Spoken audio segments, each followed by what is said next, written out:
Assalamualaikum warahmatullahi wabarakatuh. Halo, apa kabar? Mudah-mudahan anak-anakku semua dalam keadaan sehat walafiat. Walaupun belum bisa belajar untuk tatap muka, tapi pada kesempatan ini Bapak akan menyampaikan atau pembahasan mengenai array dan fungsi pada C++. Sebelum kita mulai ke pembahasan, terlebih dahulu kita berdoa. Berdoa mulai. Selesai. Baik. Tujuan dari pembelajaran yang perlu Bapak sampaikan, yang pertama, satu, memahami penggunaan array untuk penyimpanan data di memori. Yang kedua, menjelaskan kode program untuk menampilkan kumpulan data array. Yang ketiga, memahami penggunaan fungsi. Dan yang keempat, menjelaskan kode program menggunakan fungsi. Baik, kita akan bahas satu persatu mengenai array. Yang pertama, pengertian dari array. Array sendiri didefinisikan sebagai kumpulan data-data bertipe sama dan menggunakan nama yang sama. Nilai data di suatu array disebut elemen array yang letak urutannya ditunjukkan oleh suatu subscript atau indeks. Dalam beberapa literatur array sering disebut sebagai larik. Dalam kehidupan sehari-hari kita bisa lihat locker yang memiliki banyak tempat penyimpanan, misal di tempat penitipan barang di supermarket. Nah, ini dapat dilihat di layar monitor untuk rak atau array. Kemudian macam-macam array sebagai berikut. Yang pertama, array satu dimensi. Array dianalogikan sebagai lemari atau locker yang sudah Bapak jelaskan sebelumnya, yang memiliki sederet kotak penyimpanan yang diberi nomor berurutan. Misal locker tersebut diberi nama dengan nama locker A sebagai media penyimpanan. Kemudian untuk pemanfaatan array single dimension yang A, penggunaan zoom atau jumlah. Biasanya penggunaan untuk operasi aritmatika dasar. Contoh 5 plus 6 plus 4 plus 2 plus 3 sama dengan 20. Kemudian yang B, min atau rata-rata, merupakan ukuran statistik yang paling sering digunakan. Rata-rata ada beberapa macam, yaitu rata-rata hitung, aritmatik, rata-rata geometrik, rata-rata harmonik, dan lain-lain. Contoh menghitung rata-rata aritmatik, 5 ditambah 6 ditambah 4 ditambah 2 plus 3, kemudian dibagi 5 sama dengan 20, dan hasilnya 20 dibagi 5 sama dengan 4. Nah, itu contoh dari penggunaan min atau rata-rata. Kemudian macam-macam array yang kedua adalah array 2 dimensi.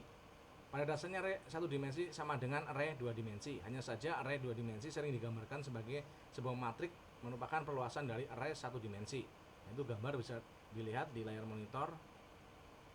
Ada elemennya, kemudian ada datanya, ada letak dari data tersebut. Next. Kemudian pemanfaatan array 2 dimensi sebagai berikut. Yang pertama, penggunaan untuk matriks. Biasanya dapat dilihat di buku-buku yang isinya kalimat, tetapi juga sering dilihat juga bentuk-bentuk tabel yang berisi angka-angka. Matrik adalah kumpulan bilangan, simbol, atau ekspresi berbentuk persegi panjang yang disusun menurut baris dan kolom. Kemudian yang B, kedudukan titik terhadap bidang X dan Y. Itu bisa dilihat di layar monitor, titik pandang bidangnya. Kemudian yang ketiga, array multidimensi. Dalam bahasa Pascal kita dapat membuat array hingga beberapa dimensi. Misalnya array dimensi 2 yang telah kita bahas sebelumnya, array dimensi 3, array dimensi 4, dan seterusnya. Masih banyak lagi. Pemanfaatan array multidimensi, jarak antara titik A dan B adalah panjang garis A dan B. Ini hampir sama dengan array 2 dimensi penggunaannya. Next. Kemudian untuk deklarasi array sendiri, untuk mendeklarasikan sebuah array harus menyebutkan tipe dari array yang dibuat seperti int float atau double beserta ukuran arraynya. Untuk pendeklarasian ada dua cara variabel array sebagai berikut. Yang pertama elemen kosong. Nah, ini dapat dilihat di layar monitor, misalnya integer nomor 6. Kemudian yang kedua elemen pointer integer nomor 6. Nah, ini masing-masing beda untuk pengertiannya.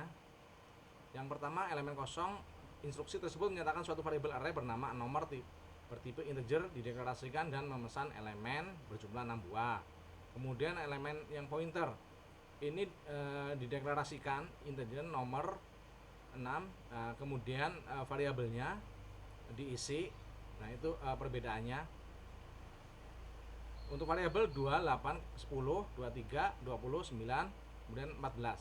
Nah, ini perbedaan dari pendeklarasian elemen kosong dan elemen pointer. Nah, kemudian ini inisialisasi dari array. Nah, itu bisa dilihat default pada array. Nah, itu ada tulisannya tipe underscore data nama underscore array jumlah elemen, kemudian nilai 1, nilai 2, dan sampai seterusnya. Kemudian yang ketiga mengurutkan elemen array. Metode yang digunakan untuk mengurutkan data array antara lain, yang pertama extend sort, selection sort, insert sort, double sort, quick sort, cell sort, binary insert sort, dan masih banyak lagi. Tetapi yang sering digunakan ada 3. Yang pertama selection sort, kemudian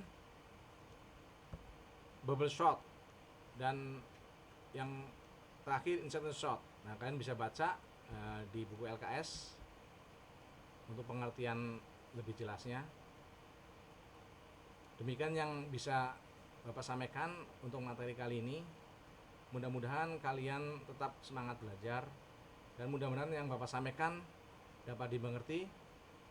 Jika ada yang kurang jelas, kalian bisa kirim komentar di Google Classroom.